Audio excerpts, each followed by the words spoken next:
Ask yourself, how many times have you imagined yourself being successful this week? 5 times, 10 times, 50 times? There is a reason that number is high and your progress towards it is low. See, research on goal psychology found something uncomfortable. The tension that was supposed to drive you into action quietly disappears. You did not move closer to the dream. You simply rehearsed it. And that is why, my friend, the same plan has lived in your head for 3 years.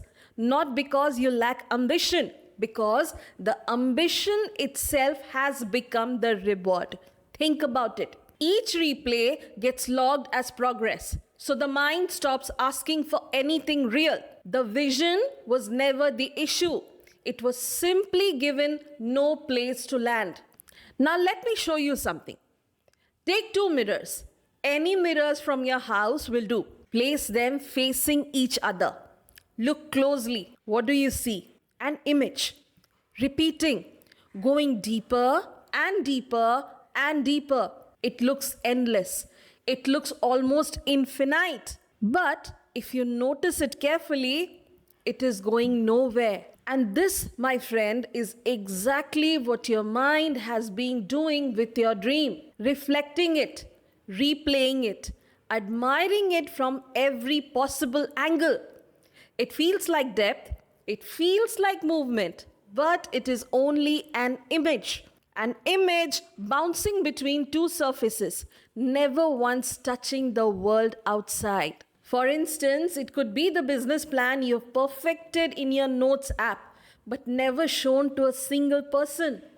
Or it could be the speech you have reversed in the shower, for a stage you haven't booked, or that resignation email you've written 100 times already in your head but have not submitted. Vedanta has a word for it: Maya, the illusion that mimics reality closely enough to be mistaken for it. Now, what will happen when you turn just 1 mirror away? The reflection is gone instantly, because consciousness, also called Chitta, was never meant to face itself. It was meant to meet the world, to make contact.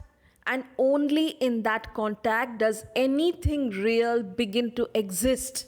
This is not a new insight. When Arjuna stood frozen on the battlefield, paralyzed, not by lack of vision, but by too much of it, Krishna did not offer him comfort. He offered him one line: Nimitta matram bhava. Become merely the instrument. Stop rehearsing the outcome.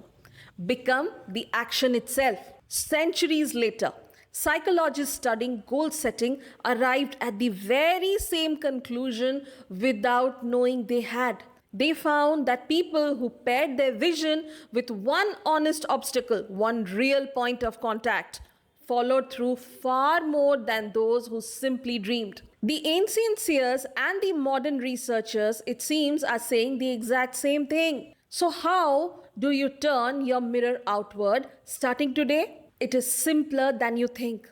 Think of one dream you keep returning to. Do not describe the dream.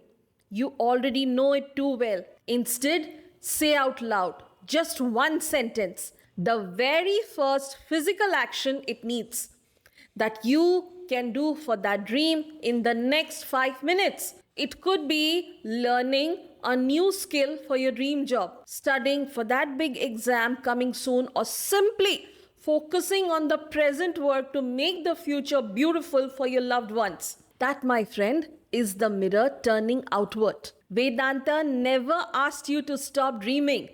It only asked you not to live inside the reflection. When you vividly imagine achieving a goal, your brain registers it as already done. One mirror faces in. Let the other finally face out. If this was the push you needed today, turn your mirror outward and follow along for the next one. Om Bhairavaya Namaha.